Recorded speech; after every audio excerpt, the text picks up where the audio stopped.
RS-485 is a robust communication interface that's commonly used in harsh and noisy environments. There are many types of noise events that can happen on the RS-485 bus lines, but the most severe of these is the voltage surges, such as lightning strike. It's critical to protect against voltage surges, especially in systems where communication is exposed outdoors and therefore vulnerable to lightning strike, such as wireless infrastructure and HVAC outdoor units. Voltage surges can also happen when RS-485 bus lines are in close proximity to relays or motors, like in factory automation environments. Protect your RS-485 communication against surge events with TI's new THVD1429 RS-485 transceiver family with integrated TVS diodes. This will help to eliminate the costly and space-consuming external components required for a discrete surge solution. These devices come in an industry-standard SOIC 8 package so that you can easily drop them into an existing PCB.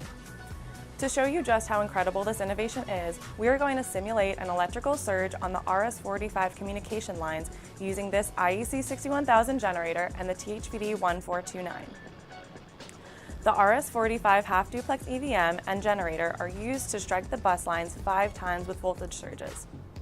By performing pre- and post-tests on the devices, we determined that the transceiver survives.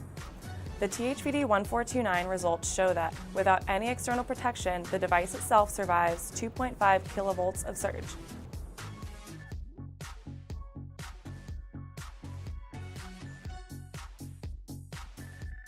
The THVD1429 is an innovative new RS-485 transceiver family that will help to simplify design with its high level of integration and to speed up evaluation and design time with its industry standard footprint.